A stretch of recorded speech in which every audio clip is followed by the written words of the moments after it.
スに風遊び誰の憧れにさまよう青空に残された私の心は夏模様夢が覚め夜の中 Better late than never. It's the Boku Diaries, the last episode, the conclusion. We've lived a summer vacation in 1975 as a small boy in coastal Japan. I am still not that boy. I'm Gus Lanzetta. I'm joined, as always, by Anthony Fire Uribe. How you doing? All good. We said that we were going to play this game through August, and it is now September 20 at the time of recording. And also, like, I didn't finish the game in August. At some point, I skipped a couple days, and then I pushed the ending. I think I was, like, close to the last day for, like, a week or so. I finished this game a week and change ago, more or less. How about you?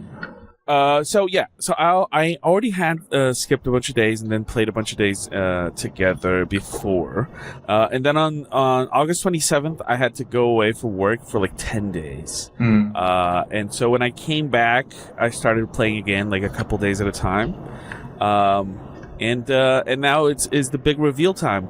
I could not stand playing this game anymore, so I watched a playthrough of the last few days on YouTube. That's my Boku no Natsuyatsumi 2 experience. Yeah, I think by the end of it, it has enough content to like. I don't remember if we discussed this exactly the last time, but we discussed the idea of like it's kind of repetitive at the middle of it, or like past the middle, because it seems like it's not like you already know there are not many characters, and I understand why, because it's difficult to create those storylines and animate and all those things. But it's also like kind of, I think it's too much time, and it makes sense for the context, and it's what those games are like. But it still like feels like it's kind of like I found a lot of repeatedness in the dialogues and things, because if you've been with us for the other episode, because this is the third and final about this series. Third and final, yeah. And you should listen to the other ones first. Yes, do not listen to this out of order. Go back if you haven't. Yeah, I think the first one is about like the structure of the game and the early comments about it. The second one is past the midpoint and more of us like getting kind of tired of not the systems or the story, more like it started to feel like a chore. And it's kind of like in those, at least it finishes, because other open and like Animal Crossing or similar games, you kind of feel this at some point and you're like, okay, I'm going to stop playing because it's not fun anymore. But it doesn't feel like you achieved anything. In this case, at least, the story finishes. The problem is that you have to push it forward. And if you don't have the power in you, like Gus here, like you have to go and watch a video. It's good that you found one, because there's not a lot of stuff like Let's Plays and things like it. I found a couple of them, I think, but it's not like hundreds like in other games. Oh, especially because the translation's new. So like I only found one that had the last few days plus the ending from the English version that we played. And then after that, I watched the second one of an American YouTuber playing the Japanese version from a couple years ago, just to see if there was any major differences in the ending that you could get there. Because I know that the first one, there's a lot of differences of what it might tell you that, oh, Boku went on, like, who he grew up to be this or that, and that kind of... This doesn't have, right? Yeah, this doesn't seem to have it. From what I watched, all the endings were the same. Yeah, and I also... and we'll, as a heads up as well, we're going to discuss all of the different narratives. And I advise you to finish the game. Or if you don't care, it's fine then. But if not, you should finish it. We're going to talk about it. Yeah, we're going to talk about it. In case, like, you might... It's easy to miss some lines, I think, and we'll talk about that as well. But yeah, I also like went to the internet trying to find if there were different endings. I couldn't find anything. There is probably something in Japanese and forums or something that talks about this, but at least in English and the way that I looked for, I didn't find anything related to it.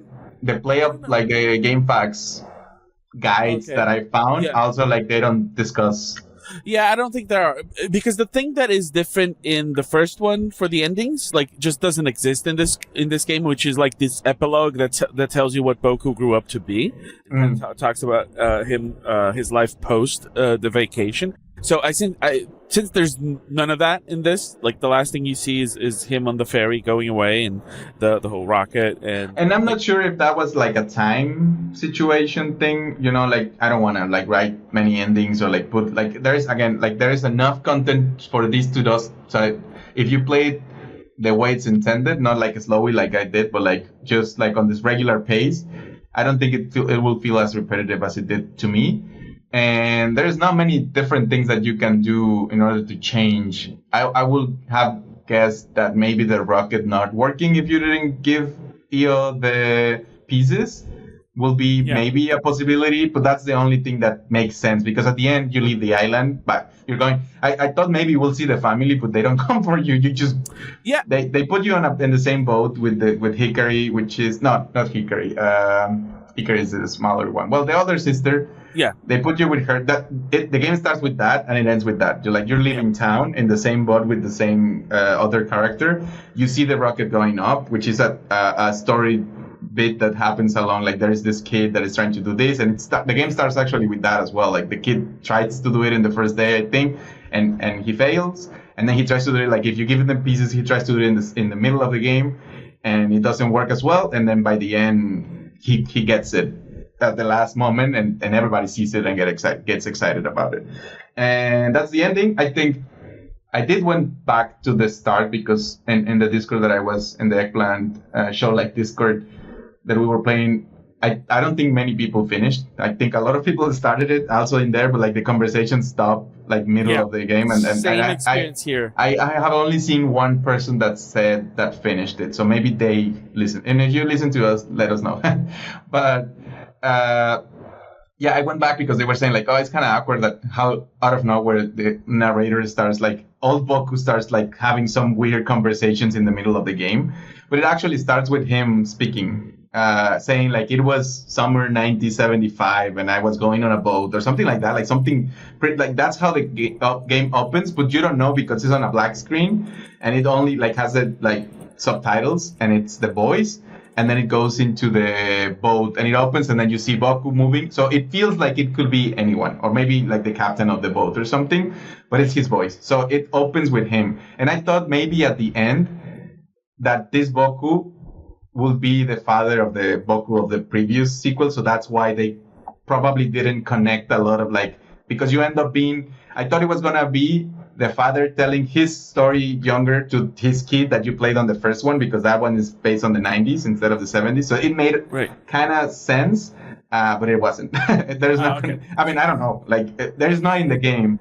Right. But I don't know if it's like there is enough on the first one to connect those both stories. What I know is that it's the same kid, I think. Even like the same, not the same asset maybe, like it's a little bit more polished, but it's the same, looks the same. Right. Okay. Yeah. I don't think they're building out that timeline. And speaking of building out a timeline, I think one big frustration I had that led me to kind of fall off the game is, like you said, it's repetitive. And I think not just, I'm not saying like they should have more characters but maybe the how you, present the storylines, and kind of like if you had a more more equally dispersed number of stories and kind of cycles to kind of go through. So instead of just having like mostly overarching stories that go through the whole month, but having more stuff that would conclude in like the first week, the second week, the fourth week, and so on, could have helped what I felt, which was like as soon as I got there, the first few days were great because you were discovering a lot of new things, you're doing a lot of activities that felt new, and then after a while, once it's done introducing characters, a lot of stuff by the first third of that month is just there, and it becomes a very repetitive cycle. One thing we mentioned in the last episode that could help is that you don't have to play this game in a month like we tried to do. It's just an interesting exercise, and But I think it's better because just when you yields this fatigue. yeah, because if you play it like back to back, it feels more repetitive because you wake up, you go to the same place, and you do the same. So I think it's better to do it this way. I think what happened to you is like also distancing yourself enough disconnects you from the fantasy that you're like there with your cousins or something. So also that doesn't happen, and I think it needed that kind of narrative line from start to finish, as you say, because they're like little things. Like at the beginning, you don't know the characters, so you get to know them in the first week and understand their kind of needs and wants. And then on the second, I think it's more like trying to connect the dots of like the story, like the mom that is not there, this other foreigner guy, their nurse is dating someone, the relationship with the older girl with the other kid from your cousin's relationship to their parents, and all of those things, like the ghost girl with the doctor, the grandpa of the girls. Like you start to piece together, and you kind of want to see more of that. Like, and maybe, I mean, you connect like the older girl with the other kid that like they ended up like not talking to each other for like years until this moment, and like you kind of wanted to, or at least in my play, I wanted to make the mom connect to the older sibling, but it doesn't happen. I don't know. I don't think you can do anything about that with their mom, because they're also stranded, but you can see that both wanted to be connected, and it just happened because they're like strong. They have strong personalities, and they like bounce earlier. But at least the key moment happens, like this door that was closed, and something happened. She left it like before she leaves. She leaves it at the house, and you can grab it and open the door. It feels like a connection in there. Like maybe it's like for the door opens, like metaphorically and in reality. And then the other thing that happens eventually, there is more areas of the island that you can see clearly, like that are closed, like the mine and some like bridges and stuff. They get repaired. They're open other pieces of the island. The Wolfman is there. There's a interesting cinematic that happens at some point when he tells his story, and there is the robbery thing that happens at the middle that we kind of discussed. And I say like this other girl that comes, the Spanish guitar play. Well, she's Japanese, but like she plays Spanish guitar, and I was like, she's behaving weird, and she might be this robber until the actual robber character comes to the town, and you figure out the whole thing, and then another secret character comes that is related to the girl, and then eventually you discover that they are the police, that they're trying to corner this person that went there because this where he supposedly hid the gold that he stole. And they take it was kind of underwhelming once you because you see it happen so slowly, like all of those things. I mean, at least me, and this is not supposed to be a kid's game, but like you piece it really fast once you discover like the pieces really, and you're like, oh, I got it. But like it still takes longer than it needs to. Again, I think if you're playing it faster, like because I played it in the slowest mode, and it allowed me to just go everywhere and have all the discussions. But if you play it like faster, like in the middle of one like that, I think it will be enough to like try to like choose your own narratives. But I think that's it, right? Like that there's eventually at the end you discover also who the nurse was dating.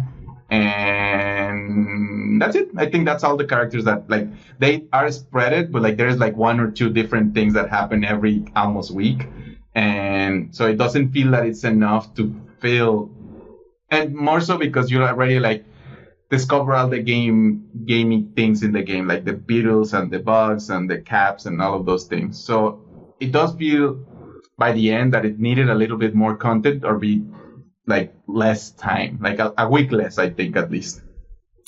Oh, totally. I think one of the limitations of this game is that you are a very passive observer of everything, which makes sense because you're a 10-year-old boy. So like you said, like you wish there was some way to make the older sibling and the mom kind of get closer again.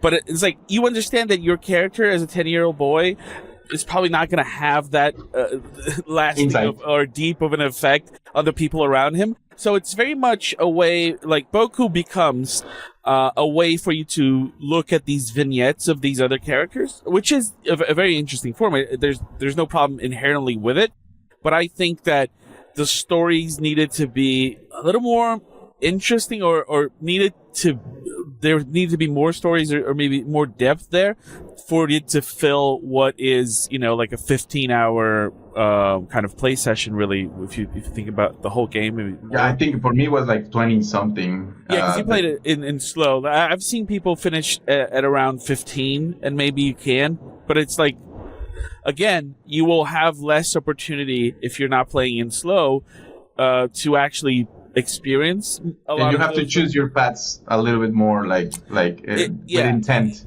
It brings that pressure we talked about to something that's supposed to be chill. But again, I understand this more now, at least the way I feel about it, as a very interesting. It reminds me a lot of a book you would read about this small town, like one summer at this small town with this cast of characters, and maybe you'd spend different chapters with different characters. Than a more interactive experience, not because it's not interactive, but because I think the most interesting thing about it is not interactive. It is these stories you get to see from kind of the outside, and that the mechanically interactive parts of it, the bugs, the fishing, all of that, is the least interesting part, and the one that most easily felt repetitive for me from the beginning.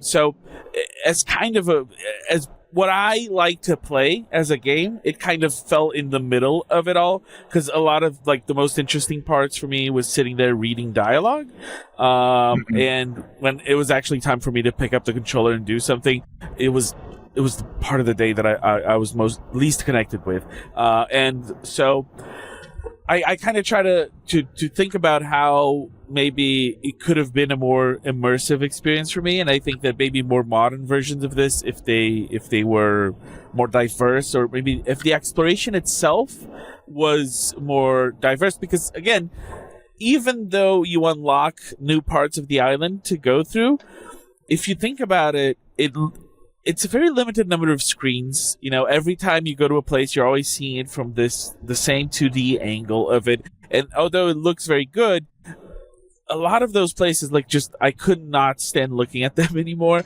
And because you start always in the same place and you end up with in the house. So you have to branch from there. And so half of the path you already done before. So it doesn't, and even though you discover shortcuts and other the bees that we discussed a couple episodes or in the previous episodes, that the wasps that bring you back, or when you drown or something like that, it's still not enough so you don't feel the repetition of going. And I think, for example, another game that does repetition Minute, they do it really well when they reallocate the base, so you don't have to start from the same place, in order for this to keep working correctly. Yeah. Or other games allow you to do something else. I don't see. And also when you open those areas, it only had the only one that where the Wolfman existed. That's the only thing that another character appeared, and it's kind of far away, so you going to visit him, it's kind of a chore. And those places are beautiful because it's more near the mountain, there's a lake and a mill and all that, but there's nothing there other than different bugs, and most of those bugs are just butterflies. So it's it's not even a Pokemon or an Animal Crossing where they the fantasy opens it up, because it's I opened a new path in Pokemon, a new area to discover, and there's 20 new Pokemon that I haven't seen, and they're fire and things. But in this case, it's just new bugs, which are kind of similar to the previous.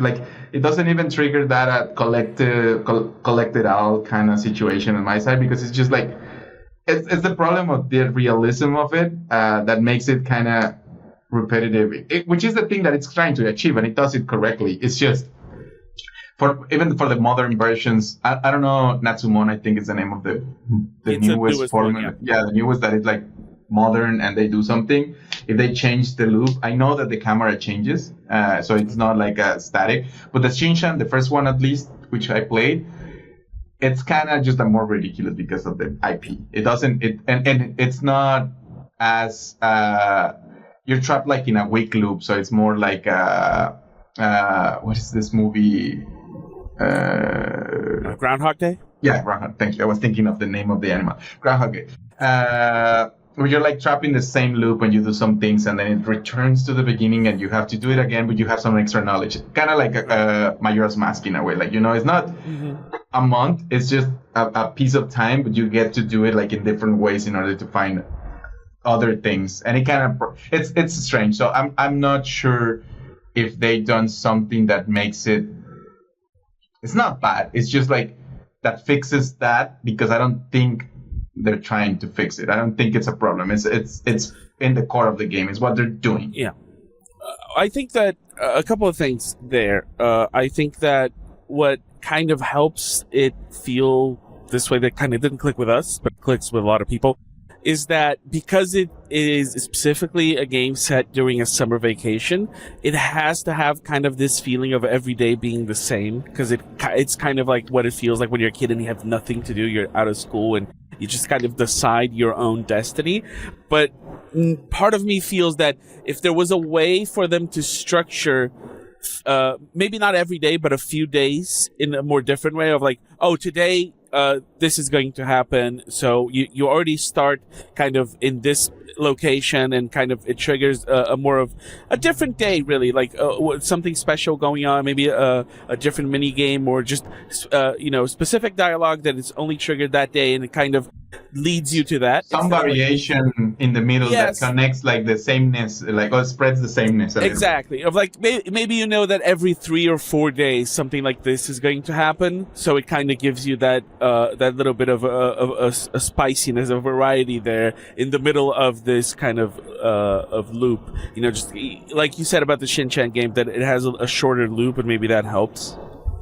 I think it's kind of weird that the way they do it. I think that's more repetitive because it's just the same week again. Yeah. And you start since the beginning, so some like the boringness of like, I haven't seen you before, and you're like this kid that knows that something weird has happened, and it has to be. It's literally about time travel, and like the bad character in there is like a doctor that is bringing dinosaur from the past or something like that. I enjoyed it, I can see why this is the best version of that iteration, because the tools, like even like and I read an interview with the creator of the creator of the game, and like director continues to be there, and his decisions about like every other thing, and he liked this idea of like putting you in an island, because the first one is just like a rural town, and I think by the third they go to a smaller city. I think it's actually the city that he's from,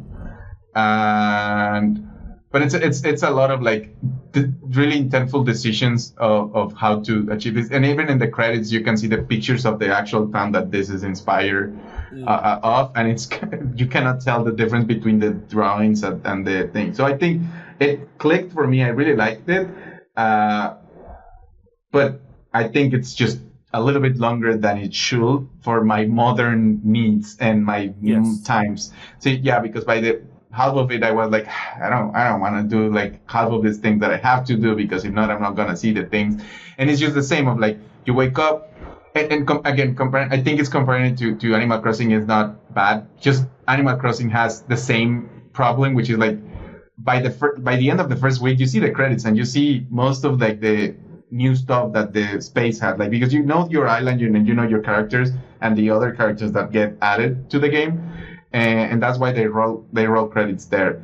But then it has like a million items that you can find, and the colors and the blah blah blah, and that keeps, like, if you're into those kinds of things, you'll find it. But like the characters, they also don't have any deepness to them. Like the dialogues that you have, they don't have a story. It's just like things that they say and they continue, and there is not a lot of deepness in there. I actually appreciate Boku's deepness for the characters, because meeting a character for a month, like, it allows you to, like, at the beginning, like, oh, you're a new kid, and that's it. And they do 2 dialogues every day, so by the end they're having like deeper conversations about space and death and all of these different themes that happen around like the different little events that are there, which are, like, for example, we discussed the monk visiting last time at the middle of the month, which allowed it for the thing that you're asking to happen, but it's just, they didn't take you somewhere else. It's the same areas. It's just a new character that offers a little bit of change. Or like immediately after, like, I think we cut at like 18 or 19 or 20, day 20, but by day 20,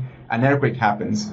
and it starts the day with that. And I remember you're like, oh, that's an interesting thing to experience in a game. And that's the way they opened the cave that was like covered in rocks, because the earthquake opens it, and then they hint towards it, and you already saw it before, and like, oh, that's the way that they opened it. And then also like the car that the family had, it's just like moves to, like, it goes into the sea because it like dropped from where it was, and you can jump into it, and it opens little things, but it's not enough to be like, oh, as we mentioned, like, it's a new whole area, and it's all of this is new and interesting. It looks nice because it's new art, but most of the time, like, for example, you did go inside the cave, right? No, I didn't get to go inside the cave. Okay, so when it opens, it's just like a bunch of like cave-looking areas, and there's I think a couple soda caps that we just like, they just had more time to swim and nice drawings, and that's it. And that's where, like, if it connects to the other area that we already saw, the secret beach, so it just, like, you can open it from inside, and then you have that shortcut, new shortcut. And then there is a place that if you go, you find the gold that the other character hit, which is interesting. And you see a little animation of like a box full of gold, and it's like, oh, blah blah blah. But nothing happens with that. Like, and I don't know if there is a possibility that something happens with that, but like, you see it and you're like, this is not mine, or something like that. Or I think the narrator takes, and it's like, I decided what to do, and I just left it there because it's none of my business, or something like that. And then eventually you have a conversation, I think, with the mother that references the gold again. Like, I wanted to tell her about this, but I don't know why I didn't, or something. And then when there is this other character that comes, the robber, that is kind of weird character, and you kind of piece together that he's there for that. And they take him before he finds where it was. And I was like, oh, maybe after, like, maybe he found it or something, and he doesn't.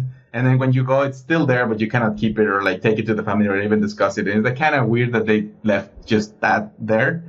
I don't know if it's based on like something real and that's how it happened or something.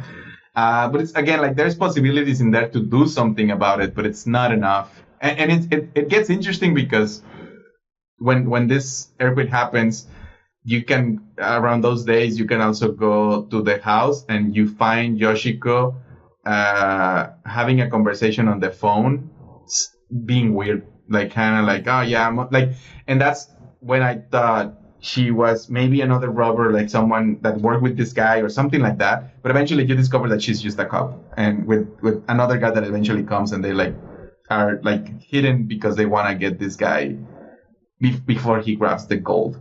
Anyway, yeah, it's interesting, but it's not enough. Like, it's just little pieces of more narrative that is like, oh yeah, I guess that's where they were going, but that's it, more or less. Yeah.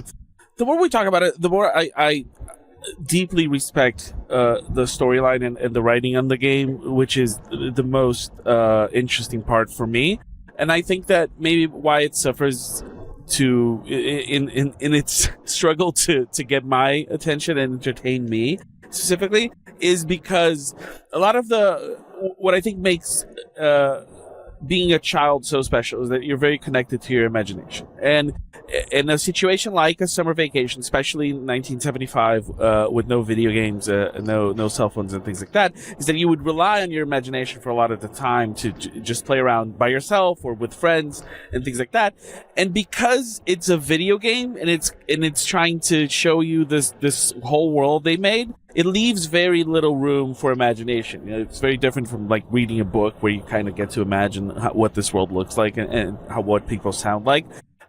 It is stranded in kind of this limbo between it has to give you the bug fights, the fishing, all of the bug collecting, the bottle cap collecting, all these kind of activities have to be pre-made for you, and there's very little you can do with your own imagination when you're kind of stuck with the assets you have and what you have to do mechanically in the game. And so, I don't know, like, I would maybe enjoy a new version of this with modern technology that kind of lets Boku's imagination fly. And not, in a way, it already does in some spots. You can certainly look at some things as his imagination, especially like the Ghost Girl is a good example, but it only uses that for dialogue. It doesn't give you, let's say, like this dreamlike adventure you can do one night with the Ghost Girl and things like that. And maybe I'm going too hard on a direction to like really just gamify it in a very traditional sense. But I mean, just thinking of ways to maybe diversify this experience, because I think that a child in that scenario during summer vacation does a lot of diversifying of their activities, and just the way they go through their activities changes because you're letting your imagination run wild and just kind of being the glasses that you look the world through. But anyways, like, this is a game I'll certainly go back to. Not just Boku. Like, I think I want to play Natsumon. I want to play other games in the series once they get translated, because I really enjoy this experience of having games that are kind of like little vacation spots for me, like games that I go back to visit in that sense, and having this location, these characters, these storylines to go back to every once in a while, it's going to be very rich. So it certainly added a game to my kind of little collection of things that I like to play. But maybe I don't want to play the whole thing through every time I play it. Maybe just have a save that I gradually go back to. That's interesting, because I was, as you were talking about the way you will want it to be, I think imagination is difficult to game design around, because I think the most you can do is exploration, and that's my biggest complaint with this game, is that I discovered the threads earlier, like the cave and all that, but there was nothing I could do. I needed to wait for the game to allow that to happen, like the cave and other pieces similar to it. And I was like, that's kind of like a book, you have to wait until you read to know what's going to happen. And games should allow you to do something, like more so like there is nothing worse, like when you see a waterfall and there is nothing behind it, like in other games. In this case, there is actually a waterfall that has something behind it. There is like, I think I mentioned it before, there was like a weird cave that it seemed like I could go through, but it was like just black. And that's because that's the way, the area that you can go and then find the gold. And like it opens once the cave opens, which is, again, you see the secret beach and the door, and then the other side. It's like too many things are pointing me towards there, but I needed to wait until I got to that point. And the similar thing happened, like, and I think the delivery, or like the conclusion to that, it's kind of, again, like it's only a dialogue in retrospect from the narrator thing about like, I didn't do anything. And it's like, but I'm here and I should be able, like, like it doesn't, maybe just give me infinite money or something, and if I figure it out. Or like, if you don't want to, it's kind of strange that it's there, but it's for nothing, like it's only for you to find it and to have another nice, for example, there in the cat house, the abandoned one that is next to your uncle's house, there is a wall that if you talk to, there is a nice poster of the soda cap brand that is like a nice illustration of it that has the dinosaurs collection, something like, and now it has 30 different versions of like whatever. And it's like, that I like, because it's like, if you find that wall and you talk to it, or like you interact with it, you'll find it that nice art, and that's enough to be like, oh, I'm glad I clicked this. But like, if you follow a thing that has been this many breadcrumbs, and it's actually the ending of the game before like you going back, which is like where it cuts. Like this story about the robber and those things, like you're piecing it together as a player because you have the time, and then the ending, you cannot really do anything about it, and that I found that kind of strange. And maybe I missed a lot of conversation with the robber, because he was at the house early and late, and late he was drinking all the time, and the kid always commented on that, and early he was like hungover and like he stayed there late. But like in the middle of the day, before the other police camp, because the new police comes and the house is full, so he camps at the beach. That's where he hung around, and he was like, he's supposed to be a diver from Aomori, and he wants to like dive here because vacations or something. And you can feel he's kind of weird, but like then I didn't see him anymore. And then you see Yoshika all the time in a bikini near the house, like looking around, like, I think I can see the whole beach. So you know that they are looking for him, but like there is nothing you can connect or do really. And it's fine with the idea of being a kid, but like reading the director, he also mentioned that this game is not for kids, it's for adults. And so it's like kind of strange that you don't have, like, that's what games are, like it allows me to shape my experience or like do something about the world, because it is interactable, and I felt limited in many ways. Like the tree that we mentioned before, is like, you can cut it with an axe, but until the game gives you the axe, decides that narratively to give you the axe, it's just there and you cannot do anything. So I felt that was kind of cheap. In general, it's like it's not allowing me to be, because I already knew that was something that was going to happen, and I just have to wait until the game points me. And it feels kind of boring when it's like, oh, did you see this before? I'm like, yeah, 100 times, and not like just only. And the biggest that thing was there's a mention of going up the mountain, and when you beat the Beatles, your cousin says, if you actually beat the good one that I have, and that then I'm gonna allow you to, like, the secret way to getting up the mountain. Right. And once you do that, I don't remember what was the final boss. I probably have it here. There was it like a robot, kind of like a toy or something? And you had to use all your Beatles to fight it, because it was against, or was it? I'll look on my notes because it was something interesting looking. It was not a beetle. It was something else. Anyway, once you finish, what they do is, like, there is a closed gate somewhere. Like, you've probably seen it, wood gate, and they go and kick it and open it, and that opens a path towards up the mountain. And there's nothing there. You just go up, and it's a nice kind of view from the town, a little bit upper, but it's just another location that just have other bugs in there. And that's it. Well, same thing when you get the bridge to cross over to the other side of the forest, and it's just more forest. There's a couple new bugs, but that's kind of it. And, new bugs, whatever. Like, the novelty of collecting the bugs and looking at the 3D models, like, goes away really fast. Even if it doesn't go away fast, still, you're probably going to look at each bug once and kind of go like, okay, cool bug. I think that, there's another game that the more we talk about it, the more I feel I have a parallel relationship with, that it's a game I really want to love more than I actually do, which is Shenmue. And I think this game and Shenmue have something about interactivity, like you were saying, that frustrates me a bit, in which it lets you loose in this world, but you kind of feel all the time that there's this glass window between you and the world, that you can't really reach and touch it as much as you would want, and that you cannot, not only can't you have an effect in this world as much as you would want, but that world is also just not going to have this effect on you. And eventually, playing this game specifically for a while, looking at the same backgrounds all the time, you will eventually just, maybe, at least I had this experience, I eventually started seeing the seams really much, like all I could see was this 3D model of a kid floating on top of this 2D illustration. And it really symbolized what I felt, what a lot of the game was, which is, well, you're looking at this world. This is a museum of a world that you're looking at, and you kind of get to walk through it, but you're not really interacting with it. Yeah, and I think I was thinking about Shenmue. I haven't played, but I know of it, and about like what kind of wanted Boku to be.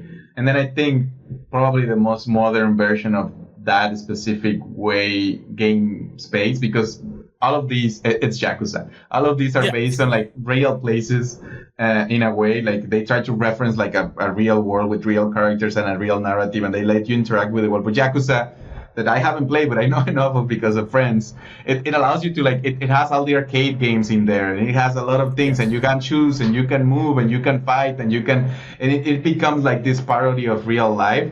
That, like the GTA game, like Grand Theft Auto. So I think that's another one that is kind of similar in intent, which is just open world games that allow you to inherit the fantasy that they're trying to simulate with maybe some narrative guide in general. And I think the version of Boku that will be the coolest will be that, like, you obviously need a beginning and an end, and that has a narrative story. But in the middle, you should be like kind of let loose to choose and do whatever. And maybe you have some scripted events like in between the weeks or whatever, whenever it makes sense. Like this character is coming and going, and it only happens this time, or this event is gonna take the kid to another city or something like that. And it's just like, as you say, like a mini game exploration, new location thing. And other, like, if you do some things, you open some stuff for you, but if you don't do them, it doesn't happen. But it's not. Yeah. It kind of feels like this way, like Disney rights. It's a great way of like in 5 minutes to tell you the Disney movies in a way, and it's fun. But like if you go 2 times, you can see different areas because you looked at the other way. But eventually, it's like you know everything that it is. Yeah. That it's linear. It's linear, and I think Boku, it's not linear, but it's the closest to the linearity. Yes. Because it doesn't allow for like your decisions to shape. I'm not mean like again like then you find the money and then you become a rich character and then you like it's just like allowing me to express myself through the game will be something good. So it's not a museum or like a nice like thing stuck in time that you visit from a window, which I guess like I feel like that. And again, it clicked for me and I enjoyed it a lot because being in the weird space that this simulation wants to be, it's like really interesting and it looks really nice. And I think, I'm not sure if it's a AAA game from the time, but it is. I don't think so. I think it's in between. Like it's AA definitely, because at the end, it has a long play. It's for because I think the indie or like the AA games were like the Katamari Damacy, which is like way smaller than. I think that Katamari and this were both B games if you think about it. Like but this is like the most expensive one, and Katamari I think it's the less expensive one, or maybe like in the middle. Because I think Boku is long. It doesn't have a lot of location, but it's like it has voice acting and it has like a lot of hand-drawn thing, which is like. Well, I don't know at the time what most expensive than doing the 3D stuff, but like it is a game that right now will be an indie game. But like at the time, I think it wasn't the most AAA game. Obviously, it wasn't pushing any boundaries or anything. Yeah. But it was doing it. It had some budget for it. Definitely. I think it was part of this much missed type of video game that we don't get anymore. That it's more expensive than what indie games are today, but it was not the AAA or AA maybe even of its era. It was a game that would sell a decent number of copies and it would recoup its budget. Because it didn't have to be so huge, a small team doing something over not a very long period of time. This didn't come out that long after the first game. But I'm so glad you mentioned the Yakuza games, because I have played a lot of those games and I've completed a lot of those games, and I'm not a guy that finishes a lot of games now that I don't have to professionally.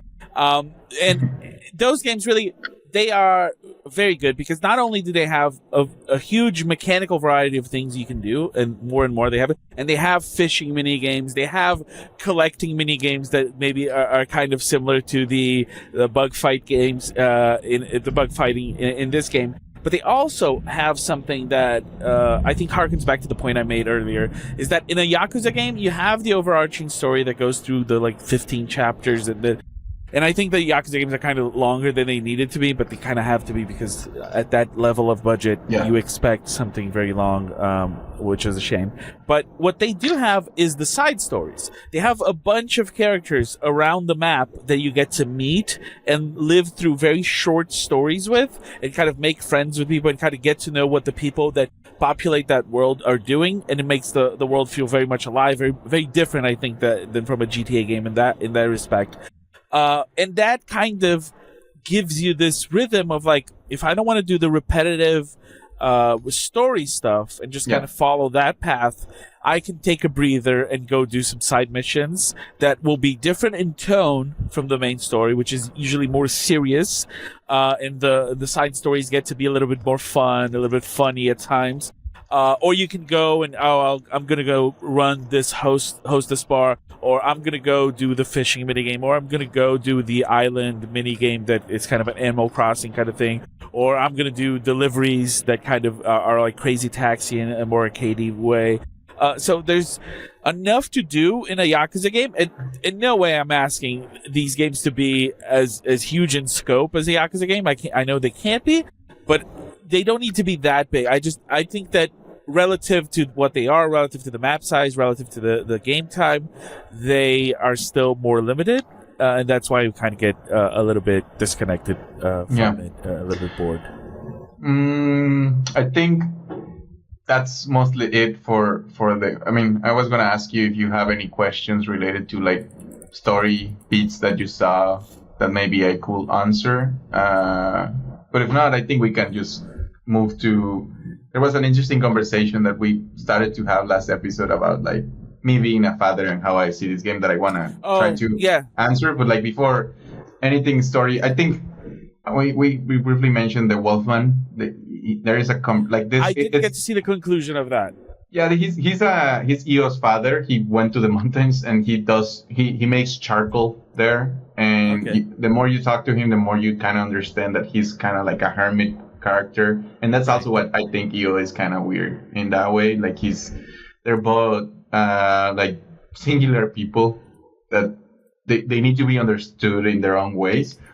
And like in there's a conversation about like why he gets called the Wolfman, and he kind of has a story about like how he went to he used to like spook the wolves from the mountain and the forest before, and then at some point there is like a cinematic or like of him turning into a Wolfman in a way. So that's why like a lot of people think that he went there to like because he's like a wolfman, like a werewolf kind of thing, or like he turns into wolves or something and he's protecting the town. It's kind of like a weird side fantasy thing, and they show like a cutesy cinematic of like him running through the forest or something. That stuff is what I wish there was more of. It really reminds me of kind of like a Hey Arnold kind of thing. Do you remember that show? Like when they had the urban legend kind of episodes of like the Birdman and things like that. I think that stuff could be really cool, and maybe it could be something else for you to do with your cousins, which I think they're very much missing from a lot of that game. Yeah, they're just to like sometimes hint you towards places or like go into like there is an interesting narrative conversation that the older kid is having about his father being old, and he was working on like building houses, but that stuff for some reason, and they're all working at the house like renting it, and that's the job, but like he feels like he needs to like inherit that in order for his father to go and do whatever or something like that. It's like a nice conversation about like coming of age and understanding that you're not going to be a kid ever like all of the time, and that you need to be like a grown up at some point. So again, conversations go deeply. The kids, Io and the older girl, they are talking about high school because she left and she's doing great, and he's like kind of stay behind and he's not pushing the boundaries of his knowledge, and he's really good at math and science. That's what he's like doing rocket stuff, and for him all of those things are trivial, but like he like is really bad at history, like the other kind of like knowledge that you need for school. Then you have the youngest sister, Hikari. She's mostly like the future like hints character, but there is some nice conversation. She's the only one that interacts with their mother, but you can see that because the grandpa is older and he has conversation about like almost dying, like he's close to dying. He has a deep conversation about like losing his wife and kid, like the father of the girls, that wasn't supposed to happen in general, like because he's the one that should have gone first. He's a nostalgic kind of character, and the oldest one in the town.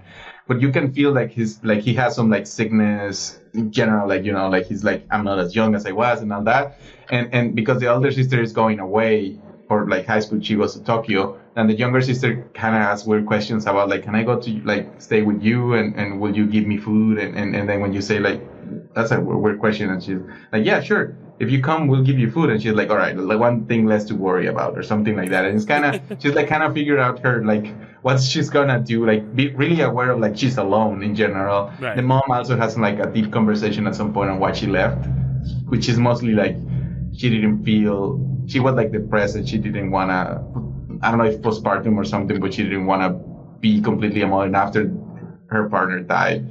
she didn't want, like she couldn't do it, and she needed to go away in order to like discover herself. Like all of these characters had a lot of deepness to them, reflected through the eyes of this kid that is just like there to listen to them, and at some point they're like, "What am I saying this to you?" Like Yoshika, the cop, and the girl that she's supposed to be like a college girl at the beginning when you like met her, and she's always like having weird, not sexual, but like kind of like hinting towards that way. And at some point, she leaves a note about like maybe when you're older we like can be together, something like that. Which is like she always has kind of weird conversations with Boku for the age difference that they have, which is also like an old game in Japanese. So like it's not that it's not common over there in some sense, but like she's the one that has that. It's never but you can like get a sense of like she shouldn't be saying those kinds of things. The other story that it's like the nurse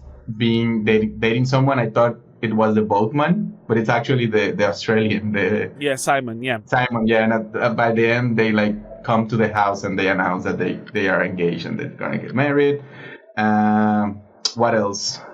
Well, the ghost girl is actually the grandma of the girls, and she's there for a couple times. She eventually comes, like she disappears when she's done, and when the grandpa is melancholic, and then it's like, oh, how was these days because it reminds her of her, blah blah blah. And then eventually she comes back just to tell Boku that he's gonna be a big brother soon, and it's by the end of the game. She like appears again and just like to be that, and like just like a couple days before it finishes, and actually you get a call and your parents tell you that I think it was a girl, I think, and the new baby, and so again, like all of these things, it's nice. They work. Like when you spend all these times with these characters, you're like happy, like to know them better. It's like it mirrors real life, like you meet characters, you have deep conversations with them as you go forward, like with like knowing them. Narratively, I think it's good. I think it will be better if I feel like I earned some of those things because I did something, or like I follow some paths instead of just like they being positioned. It's more like finding them in the map and continue to have conversations with them. But I think it works as just generally as a narrative thing. Again, I would have liked to know more about the robber, because he gets there, he tells you his parts of his life. I think his mother is sick or something, and he tells you where he's from and all those things. But like I didn't find him eventually, like in the other, like I never knew where he was after the other character appears. So I missed those pieces. Maybe there was something else there.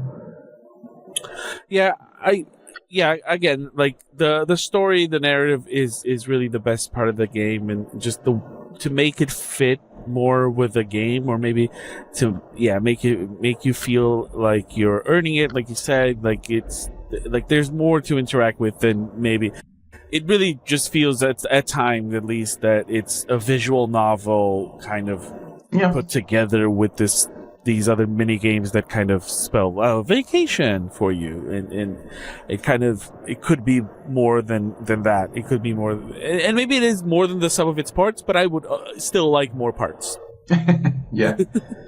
And do you have anything lingering about that? I have one last observation here. It's a very minor one, but just to bring it back to our first episodes before we talk about your relationship to the game, specifically, being a father now, is that on the last day, everybody gets together at the beach, and there's this bonfire, and everybody sits around the fire and talks, and it just made me think of the Acapulco episodes of El Chavo Del Ocho. And then I was like, oh yeah, that was also a good summer vacation kind of piece of media there. So it had that little parallel for me. kind of like, it reminds me of that scene. I wish there was as good a song in that as there is in El Chavo. I'm not sure if that's the night of the fireworks. Or it was. It is not. It is not, right? Like it's just a bonfire and like all the characters sitting there, and you have conversation, like closing conversations with them. Yeah. I forgot about this, but like when the earthquake happens and the cave opens, the kids go and the first day when it opens, the kids are like in front of it, so they don't allow you, and they're like, oh, it opened, we go in? So you're like teased again of like, you cannot go inside until the next day. And eventually you can go inside, but you can't, like you only enter, and there's like I think the kids are inside and they're looking like down a hole or something, and they're like, should I jump or not or something? And at some point, like you are like the kid, like the older cousin falls down, and the parents go there, and the father goes in like with a rope, and he's scared of like, I think that's the problem with like being a builder. I think he's scared of like heights. So that stopped him eventually of like following that career more, because you have to get on the roofs and all that. So he beats that fear to save his kid, and the kid feels, I mean, bad first because like he made his father do this thing, but then he's like, no, I will do anything to protect us. Like unifies the family, and they leave that rope in order for you to like go deeper into the caves and explore it longer. So that was also like another interesting kind of vignette things that happens like going towards the end of the thing. That's mostly it, at least. I drowned because I didn't drown in the previous days, because that felt more like dying than the bees. And I was like, I wonder what happens. So I did it, and it's just a more dramatic version of like the bees, because like you start to struggle, and then eventually the mother is also there and like, oh no, I thought you died, something like that. And she like says like a lot, like she yells at you. I think that's mostly it. Yeah. I thought of something. I don't want to just compare this to Yakuza and Shenmue, because I don't want it to look like that. All I'm saying is that if they had more money and they made it 3D, I would like it. I thought of another parallel here, another game that I think does some things better, really, at least in my taste, is Stardew Valley. Stardew Valley really is, in a lot of ways, a game of you getting to a new town, getting to know people, and doing a very limited number of things repetitively. But I think the way it does those things and the way it has put together those mini games, I call them mini games, but like the farming mechanics, the animals, the dungeons, even all those things. I think it's a game made by one person. It's a much cheaper budget. I think that Boku had, now the game has made a lot of money, but at the beginning, I think the budget was much more limited than this game. And still, there was a lot of dialogue, a lot of characters, a lot of stuff for you to live through that didn't have to be artificially tied to like this time cycle, because in Stardew Valley, you have unlimited time to play. You'll play for as long as you want. You have the seasons going, but it's an infinite loop, really. Yeah.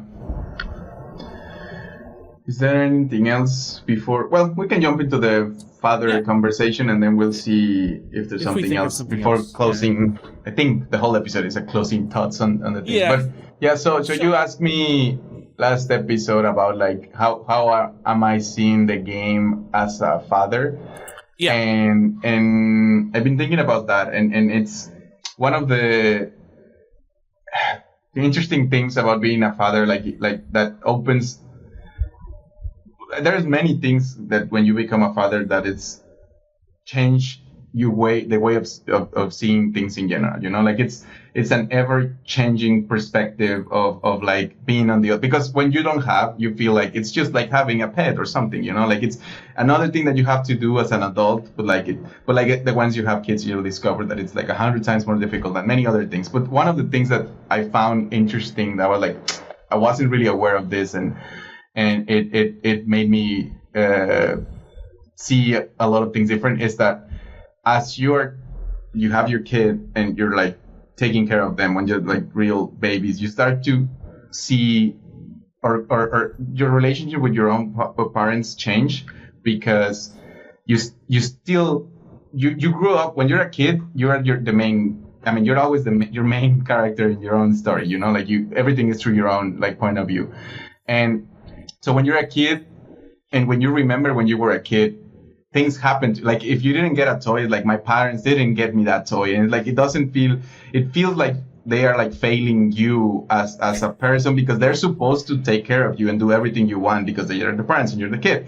And when I had my kid, I discovered that I'm still that I feel like I have my own things to do, my own adult desires that are besides taking care of my kid and stuff. And as he's being growing and asking stuff, and I can see the other side of the perspective, and it makes me more like grateful to my parents and the way they did, like something that it felt like, oh, they did this to me. It's like, no, they're probably just tired or like something. They were not thinking like, I'm gonna ground this person or do this thing that it's like something. So seeing the and it starts also like as you become a parent, then you discover all these like different ways of again, like you have a baby and then a toddler and then a little bit like a younger kid and all that. The media you consume starts to change, like, and it happens as you grow older as well. Like most of the time when you're younger and you watch TV or whatever, like Malcolm in the Middle, you connect more with the kids and the or like the Simpsons. But even like El Chavo, you're more like El Chavo and the kids than the older characters. But as you grow older, you start to connect more with the older characters. And they're like, oh, kids are a nuisance. And like they always wanted this or that. And instead of listening to their parents. And it's not lost. Like in Boku, you can see both ways, because like I'm an adult that is a parent that is playing with a kid that is trying to role play as a kid. But you also see the like it's done in a way that it's like American in general, or I don't know if it's Western or mostly American, the way they refer to kids and the way they portray in these like basic stories and movies and shows, it's a completely different relationship that you can see here with I don't know if it's a general Japanese thing, and it's mostly the way like you're giving, and it's also the 70s, but you're giving a lot of freedom and the kids also like you're like just allowed to just roam around everywhere without like any concern. Like it's not that the adults are not taking care of you, because they always get to guide you, but they don't feel as, I don't know what's the way of putting it, but they don't feel as like, not as protectors, because they are, and you can see that in these little bits that we already discussed, but like more like they're like blocking you all the time, and are like just being the bads. Like you can see the mom always cooking for all of them, like really happy. You can see the father working all day and then going to sleep early. You can see the kids concerned about the adults, about the decisions and the relationship like between different characters in the way they talk to you because you're a kid. And when they start to like go into deeper conversations or like deeper themes, and then they catch themselves and like, I should be saying this to you or something like that. You can see that it was made by adults, trying like for adults in a way, but it's also like trying to mimic or remember the youth. I think if you play, I'm not sure, but I think if you play it as a kid, it should be a worse game, because maybe you engage more with the bug fighting, like finding and all of those things. But I think as an adult, it has many notes of like learning of like the philosophy of just like growing up and learning stuff and trying to put it there for others to like kind of see it too. So that's some of the things that I've seen that I connect, and I kind of be like, oh, it's an interesting experience of, and it also allows you to like feel like, because you don't role play a lot, you see things happening, you can get some learnings from that, you know, like, that's a nice way that these parents or these people handle this situation in this space, or like this conversation. I would feel like there's like too adult for like kids, but it seems like, again, it's fantasy, but like the way they handle it is like a nice way of like doing it in general. Yeah, I can't imagine really enjoying this game as a kid. It really, it really just not to put the game down any more than I already have, but no, it's because I think it's thematically and the way it's written, it's very much a game for looking back. It's a game for nostalgia. Yeah. And we mentioned the story Tim Rogers tell about talking to a Japanese executive that did not understand why he, a Westerner that did not grow up in Japan, would have any interest in this game, because it's nostalgia for something he hasn't lived. But I think in that same episode we talked about what I think is still true, is that there's a universality to the experience of being a child, to being a child on vacation, and to kind of like looking at the world through those eyes, that even though we see differences in how maybe Boku was portrayed and how children are portrayed in our mostly American media we consume, and how even it relates to our own childhoods, because I think I got to, at least in my summers, I remember I would go back down to the south where I'm from here in Brazil, and me and my cousin, our vacations were for a big part of their time was it was kind of like, you can just go around, just be free around, roam the streets, do whatever. be kids, be freaks about it. And maybe that experience for someone that grew up in a different way and at a different time, or just in a big city without ever leaving for vacation, maybe they won't have that parallel, and I don't know how much that would affect it. But do you? I think that this experience for you, even though your father was still very much centered in you having a nostalgia about your own summer vacations, but did that make you look at the prospects of the summer vacations your kids will still have during their long childhoods? Do you is there something that now that as a father you go from having played Boku no Natsuyasumi 2 that you go, I want to make sure they have this or that experience, or I want them to have what is the good stuff about a summer vacation that this game kind of brought to light to you?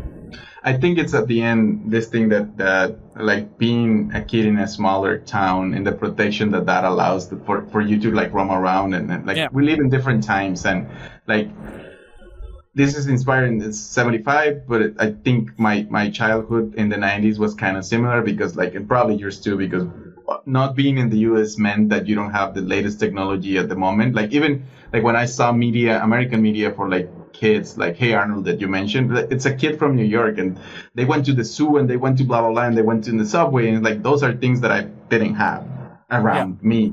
Like and so it, like even like just lockers in school and the way the American schools behave are like completely alien and foreign to my perspective. And as we discussed in the first episode, El Chavo felt more at home because it was even if it's based in Mexico City, it's just a small house space, like area, condo-ish, that a lot of people inhabit, and it's focused on that and the school, which is really close. So it doesn't feel like a big city story. It feels like, even as you mentioned, they have their summer episode when they go to the beach. And I think that's the thing that I've been thinking about a lot as I grew up. When I compare my stories, I always felt like an old-timer with like friends my generation that grew up in Mexico City. And they were like, I did things that to them it's like, oh, that's what my parents talk about. When they tell me like when they were young, it's the thing that you experience. So like it's something that I don't know if we can go back to, but I would love to like give a sense of that. Like you just can't just be a kid. And again, like this, like we discussed this a little bit in the episodes, but like I have an idea of a game which is like Boku no Natsuyasumi but Mexican, and it's I think that needs, I don't know, I've learned a lot through playing this game enough to like be okay. I know what's my flavor of it that I will put on it, but it's gonna reflect on that idea of like at the end I'm trying to show a space, a dream space like my like the times I grew up, but it's also a projection for my kids eventually to like, they're gonna grow up listening to me talking about this thing, but also they can have a way of like playing that to feel like this is exactly the thing that I mentioned. Like I try to show it the way that it was for me, but like in a modern way before internet and technology and other things. Because I think, again, now I can see, and this is not a complaint of like younger generations, they always on their phone or anything like everything like that. But I feel like it not having that, or like the idea of that, like when we grew up, if you wanted to see El Chavo or Dragon Ball or whatever, it just happened. You have to be at the TV at the right time to see it. And you didn't control the episode, and you didn't control if it's gonna go forward or at some point it's gonna go back to the first one again and repeat. But now, like I can see it with my kid, he's like, just click on things and you have all the shows and stuff. Like when I say like it's not there, he doesn't understand that. Like when I say like, or when I say like, oh, that's a different streaming platform. Like I don't have that. He's like, what do you mean? Like, or like even like at some point, like I remember like recently we were having a conversation. He had a fire truck, and sometimes he asks us to look at an internet, like find a dinosaur or something, so he sees it. And he was like telling my partner like, look for this truck and then like on the internet, and then he said order it, and like he's less than 3. He's gonna be 3. Like he's 2.5. So, and like I didn't have that power when I was younger. Like to be able to like in my time we didn't even have magazines. So I was like I was not aware of what was happening out of my immediacy.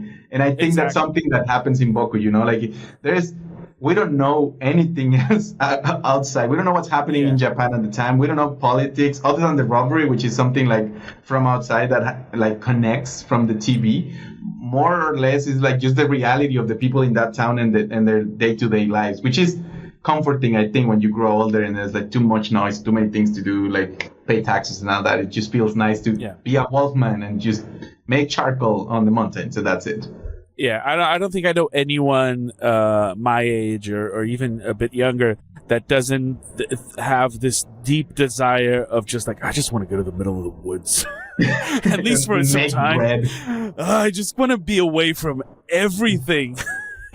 and we got to do it a lot as kids, and Boku does think that it does, allow us to go back to that a bit, because I not to blame kids for this, no point, like they didn't create the smartphone. If anything, we did and put it in their hands, but I think that the biggest difference is for us that we grew up in the 90s, that technology was still a thing you had to go to. Like, you wouldn't have it in your pocket all the time. So even when I was like going around, having little adventures, like running around town as an unsupervised child, like I had a Genesis to go back home to, but like I didn't want to do it all the time, so I would leave it there and go. But I don't know how my brain would have dealt with just a little box of anxiety in my pocket, to like take pictures of everything and just look at what are the other kids doing at their vacation. Oh no, I'm missing out. And also anxiety by the adults, where maybe some of these places are still just not violent or not any more dangerous than they were 30 years ago. But just because you have a cell phone, your kid has a cell phone, you can be like checking on him all the time. You'd be like messaging like, hey, is everything okay? It kind of like engenders this anxiety in all of us, maybe. And I think that's maybe a point. This is my biggest point with this game, maybe. Outside of it and how we experience it and its themes, is that I cannot look at it without comparing it to how my brain functions today. And I think of a lot of our brains function today, of like, maybe that's even what helps me feel a little bit bored, is that there's this need for constant stimulation, and also because you need a TikTok feed next to the game. Boku needs to doom scroll a bit for me to feel good. But also, to be fair, also I think that it's the limit of being a video game. There's something that I can still sit there and look at a beautiful beach or a beautiful country visage, and just take it in and kind of and not look at a screen for a while. But in the game, it's different. It's a 600 by 40. It's always the same little illustration there. It has its limits, so you can't just it's not because if I was in the real town that inspired this game, I would take it in. I would walk around. Just walking around would feel good. Yeah, just a month having a walk is the equivalent of going to the woods. A month in a little town somewhere in the world, even if your own location. It's like without the responsibilities of your life. Like, I mean, that's vacation, but like even like without the need for relaxing, just like you're gonna exist in this simulation of what. Like you're gonna go like the kids cities that exist in the world. Like you're gonna go here and you're gonna be part of this society for a month, and that's it. That's it. You don't have like your human responsibilities, your adult responsibilities are gonna be taken care of. This is what you're gonna do, and that will be a great way of existing if we could allow us to have that, which is vacations in a way, but like they cost. You have to still do the chores that you have to. Like if you leave your home, it can be destroyed by nature or any other thing. You have to consider many other things, but like just there's Boku at least to be like, okay, I'm going to exist this month. My vacation are going to be digital in this little town in the 70s. but even more than the just putting the monetary issue aside as well, is like I think there's two types of vacations. There's when you travel, right? If you're not spending it at home, that's a third way to feel like you're wasting time and oh my god, I'm not enjoying my vacation. But like if you travel to a new place, there's this need of I need to see the things. I need to go to the places. I need to, like there's this museum here, there's this landmark, there's this restaurant, whatever it is. There's kind of this pressure of like filling out a checklist so that you can feel that oh no, I enjoyed it. I didn't miss opportunities. Yeah, I didn't waste this great trip and not do the things you're supposed to do. Not just because you're supposed to do it because other people did it, just because you think like, oh no, I am going to enjoy this. I can't not do this. This is going to be fun. And most of the time it is. But still, there's this pressure in the air. And there's the second... You don't want to come back from that and then your friend that went there before is like, did you do this? And you're like, no. And he's like, oh, you missed out. And you're like, no, I missed out. Yeah, it's like, oh, did you go to that place that, they do this great sandwich? It's like, oh, I wanted to do... It was closed the day I was near there. Yes. Yeah, I tried to fit in everything, but I didn't have enough days. And it becomes a chore. And the other type is, I don't know if you live in the town you grew up in or your family lives. So there's also the vacation where you go back home. You go to visit family and stuff like that. And when I do that, I usually do that around Christmas. I visit my mom. Yeah. And so because it is the town I grew up in, there's like family that we go visit, and there's also friends of mine that live there that I want to go see. And so it becomes that it's like, oh, I got to see this person, and I want to go back to that place that I really like. I want to go there, and I want to go buy this place, and I want to buy this little thing to bring back home from this place because I think I like that. And there's also there's family things I got to do, and it also becomes a bunch of chores. I don't know when the last time was that I had nothing to do in a place and I just felt good about having nothing to do. It was the 90s. It was when you were a kid and you didn't have this like constant way of like gamifying your days. Or like I remember the first time that I went back when I moved out of my town when I went to college in Mexico City, and the first time that I went back it was mostly to do nothing because I was in university. I wasn't a full adult yet in the sense of like I needed to take care of myself, and I was going back to my parents' place. So there's a lot of things that were already taken care for me. So I could just like sit there, read something, play video games, go out, as you mentioned, go out. But it was like also enough time, like more than a month. And a lot of these festivities happen, like, Christmas, as you mentioned, and other things related, like close to that. There are local things. And that was like enough. And yeah, those were the last time that I remember like doing something quite like not as I need to do this, because now after I started working, then it became like I can only go for like a couple days. And I need to do these things because the next time that I need to go back and find my old Game Boy because I need to do this thing, and I need to go with my grandma and my older family that is there to like just hang a couple days and do all these other things. And then as you mentioned, my friend is having kids or like weddings or I don't know, like I need to like put all of these things. And then when you leave, it's like you're gonna get a message from a friend like, oh, they told me you were here, are you still here? And you're like, no, I already left. And I think when you start working, you start to balance too many things. Yeah. You just reminded me of something. All this talk about vacation, I hadn't thought about it. It's like, one thing about me is that I've been working nonstop really since I was 16. And I always pretty much as a contractor, so not an employee with benefits and things like that. So I never had actual vacation time. I had time to travel and thankfully money to travel as well before, but it's always kind of this like, well, I'll go do this because I can afford to do this, or I'm not going to be working this month and I can fit a trip here, things like that. And for the first time now, I'm actually working as just an employee. And in Brazil, you get 30 days a year. So in February of next year, if I'm not fired before February of next year, starting February, I can take 30 days and I can take them at once, or I can split. And that has been a constant preoccupation in my mind now of like, am I going to take the full 30 days, or do I take 20 days and I keep 10 days because I might need 10 days at some point. And then, and the other part of me is going like, well, I want to travel. Should I travel the whole time? Should I have some days at home? Should I? So and then you have to use some of those days to do like adult stuff. Like I need to do this, go to this place and like this, like my passport is renewing or something. That's a day off.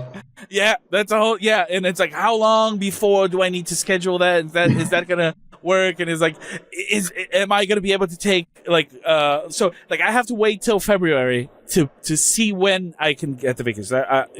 Let's say February comes around and I go like, oh, I'd love to take April off, let's say, and but if before that, like someone else on my team is like, I'm gonna take a bunch of days off in April, it's like, it's probably not going to be the best time for me to do it as well. I was like, oh, okay, let's do May. And then as soon as that happens, then I can start, like buying tickets, seeing hotels and stuff like that. And it's like, it becomes this thing. And then part of me is already going like, is that going to be enough? Because once you go, it's a whole nother year before you can take a vacation again. Yeah. And it's like, oh my God, how can I be this neurotic about even resting? Relaxing. Yeah. Yes. It's like, it's the same feeling you have when you have something to do early in the morning and you start noticing it's getting late. It's like, oh, I'm not going to get enough sleep. And then you're lying there in bed, just going, you got to go to sleep. It's not going to be 8 hours anymore. It's going to be 7.5. It's going to be 7.5. It's not going to be good. You're going to wake up. You're going to be tired. It's going to be horrible. It's going to ruin your whole day. You're not going to do the things you got to do in the best way you can do them. You're going to be tired all day. And then the next day, you're not even that tired, but you're like, I failed. I didn't sleep as much as I should have. Yeah. Yeah. So that's it. So that's Boku no Natsuyatsu. Yeah. It's the medicine to that. And even like most of our discussion was, it should have more. So I didn't waste my time there instead of just seeing it. So maybe we were not playing it wrong in like, because there's no way. No, the game is wrong. It's not the game, it's us. We're too old to enjoy. No, but we enjoyed it. I think it's a good thing. And I think the marrying it to the month of like when it happens and all that was a nice way of like focusing on the game and doing it. And I enjoy my time there. Me too. And even though I did not finish the game by myself, I did watch a part of it. This was a really good impulse. The playing through August, having a lot of people around the world doing the same thing, and having the commitment here to talk about it with you throughout our playthrough were two big pushes, I think, to actually get me to give it more time than I would otherwise. And I'm thankful for that, because I think another symptom of that anxiety today is that you kind of put off reading things or watching things and playing things, kind of because you go like, oh, I don't know if I'm going to have time to commit to this. And once you kind of have a little push to make time for it, you'll find it. Especially with this, it's a short playthrough every day. You don't have to commit that much time. And even you with two kids at home were able to kind of fit it in. So, I think it was good. It was a great way. Like we kind of, you mentioned like a book club when we were thinking about doing this. It kind of is. Like it kind of creates this. That was the name. It was Boku Club. That was the perfect name. We were struggling at the beginning. When you say book club, it was like Boku Club. Anyway, yes, goddamn it. Well, too late. Well, it is now the world to use.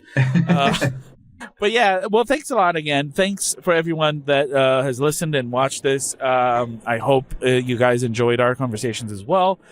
You're probably at home now going, "Well, but they didn't talk about this, and they didn't talk about this." So everything, it's a cycle. It's about being unsatisfied. It's about wanting more. Because if we do not want, are we living? Do not we need desire to be alive? And so when we say we wanted more out of Boku, it means we want more out of life. It means we want to keep living. Those are my parting words. What are yours? I don't have anything that deep. It's just like enjoy the moments. Enjoy the moments. Yes. Because I think that's what Boku it's also about. Like I think we get lost in the reading what is the fortunes and trying to figure out how to like get the most, even playing slowly, get the most out of the piece. And I think at the end, the conclusion and the learnings from it is just like live at the moment and figure, like as a kid in the summer from before, as your own version when you were younger, just like do whatever makes sense in the moment and do not regret it. Just continue. Perfect. Where can people find you if they want more of you and your games and your thoughts? I'm at FireDev on Twitter and Instagram because I'm not Brazilian, so I haven't been Yes, pushed out. this is the part where we tell I'm not on Twitter anymore. It's illegal. It's illegal in your country. It has been a blessing. It is so good to be off Twitter. Let me tell you what. It's kind of shameful that it took it being banned in my country for me to actually walk away when it was shitty for so long. But I'm on Blue Sky, as all my fellow countrymen are. So, and there are a bunch of people that are not Brazilian also there. So if you want to follow me on Blue Sky. I am never going back to Twitter, even when they get it back working here. I'm done. It's fun. I needed to be banned in my country to be free as well. That's like when to use reference to Harry Potter. That's this ugly sock that they give you to be like, I'm free now. I'm my own thing. It's totally it is that it is, and it's so fun. It also coincided with me doing this podcast and a bunch of other podcasts in English. Like I went back to Head Factory and Junk Filter, which are two movie podcasts that I usually guest on. Just right when Twitter was banned. So now everyone from any other country that listens to me cannot follow me on Twitter. Great timing. So please, people, come to Blue Sky, or don't go to anywhere. Just leave Twitter, or maybe don't go to a rural town in Japan. Move to a rural town. The closest thing you have. Or just subscribe to this channel or this feed, and I'll maybe do other stuff here in the YouTube channel, mostly probably. I'm also on Twitch. You can follow me there. I'm gonna do a stream this Tuesday, the 24th, because every time they release a new Mortal Kombat thing that has story in it, I play through it live to be frustrated at how much I hate the story. Being a long-time Mortal Kombat fan, that's what it does. It's about, again, being unsatisfied. So it's going to be me and a friend who's an expert in MK lore doing it. So Twitch, Gaslanceta over there as well. So we're going to play the Chaos Reigns expansion as soon as it comes out on the 24th. Thank you so much again. Buy Arco, play Arco. Yeah, it's already there. It's there. The little details that were there at the beginning with Switch most of them have been corrected. So if you were waiting for that to happen, it already happened, and the PC version is up to date. And we're working on localization for Spanish, Portuguese, Brazilian Portuguese, and others. It's like 6 languages, so that will happen soonish. So when you release the Brazilian Portuguese translation, you're gonna have to make a Blue Sky account to promote the game. Yeah, probably. We're gonna have there as well. We'll see what happens. But anyway, thank you all, and if you listen to these, let us know somehow. Yeah, let us know. Let us know if you liked it. If you didn't like it, just keep it to yourself. Yeah. I don't care.